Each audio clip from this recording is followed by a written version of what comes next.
everyone! Hi mga mga kababayan no. Magsasalita tayo dito at magbibigay tayo ng opinion at magtatanong tayo dito sa sinabi ni Amy Marcos. Okay. Based doon sa sinabi niya about sa kay BBM, na bata pa daw sila, alam niya na na-addict si BBM. At alam na daw nila na gumagamit daw si BBM ng droga. Anak at buong pamilya niya. Ganito na lang Manang Amy.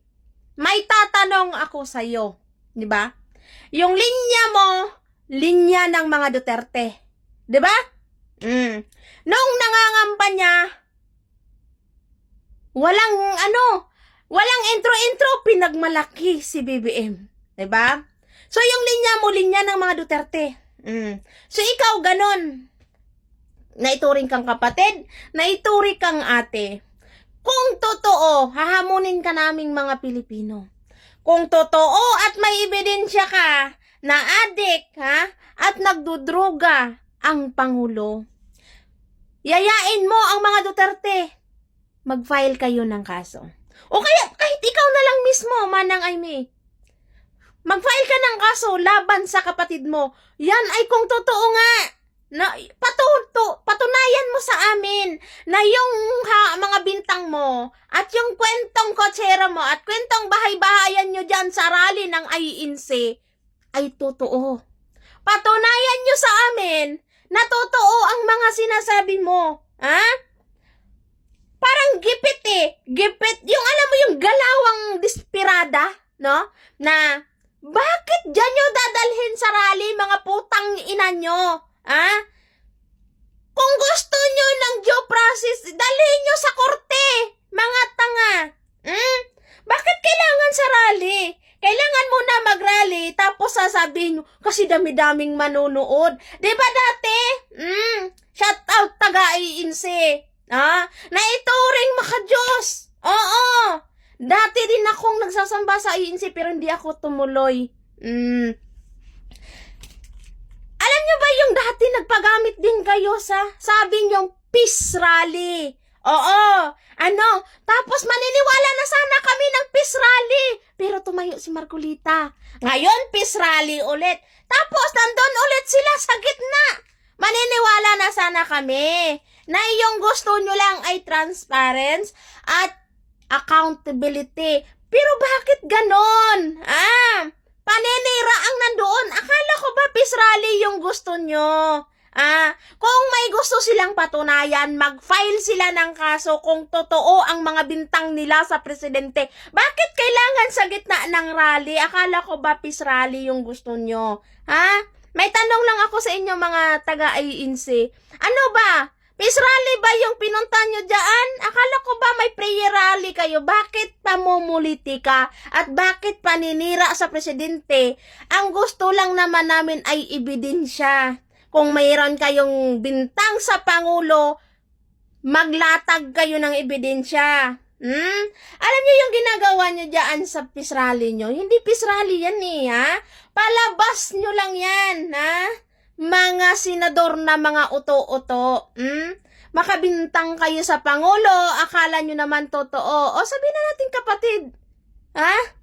Ang kapatid ay pwedeng tradulin ng sarili niyang kapatid. Maniniwala kami Manang Amy. Kung mismo yung nanay nyo yung magsasabi, o kaya mag-file ka ng kaso, patunayan mo sa amin na totoo yung sinasabi mo na gumagamit ang Pangulo. Kasi, kung totoo nga dik ang Pangulo, ganito yon. Nung tumatakbong presidente, bakit nyo pa pinatakbong presidente si BBM kung adik or kaya drug lord, nagdodrogay yung kapatid mo, Manang Amy? Simulat sa pool pa lang, bata pa pala, alam nyo na gumagamit. Tapos ngayon, pinayagan yung tumakbong presidente. Tapos ngayon ka lang magsasalita, tangina? Bakit, Manang Amy? Malay ba namin kung may pinagtatakpan ka? Malay ba namin ay isa ka rin sa takot maimbestigahan? Kaya ayaw na ayaw mo at galit na galit ka sa kapatid mo. Yun lang ang tanong ko. Bakit ngayon ka lang nagsalita? At bakit pinayagan nyo pang tumakbong presidente ay kung adik naman pala? Yun lang. At yan sa mga taga-INC, no? Bakit lagi nyo sinasabing peace rally, tapos papayag lang kayong akyat ang mga putang inang yan, tapos maninira lang sa Pangulo? No? Every time may peace rally kayo, yung aakyat dyan, yung mga senador na panay pagtanggol, yung mga korupsyon at magnanakaw dyan sa gobyerno. No? Transparency yung gusto nyo. Tapos nung impeachment ni Sara, wala kayong salita. Putang ina nyo. Ha? Lahat ng mga nagrarally dyan, na nagsisigaw na si Resign Marcos. Mabahaan sana kayong lahat at maanod.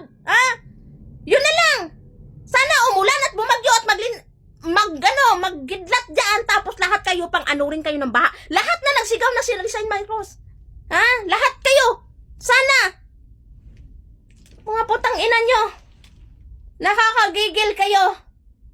Walang masama. Yung sinasabi nyong rally. Pantay dapat. Kung si Sara hinarangan yung impeachment, tapos ngayon magrarally kayo para pa-resign kay BBM. For what? Sino yung may record? Putang ina nyo. Ha? Bumagyo na sana. Maanod kayong lahat dyan sa rally. Ha? Lahat ng mga nagsigaw na BBM resign. Yun lang. Thank you.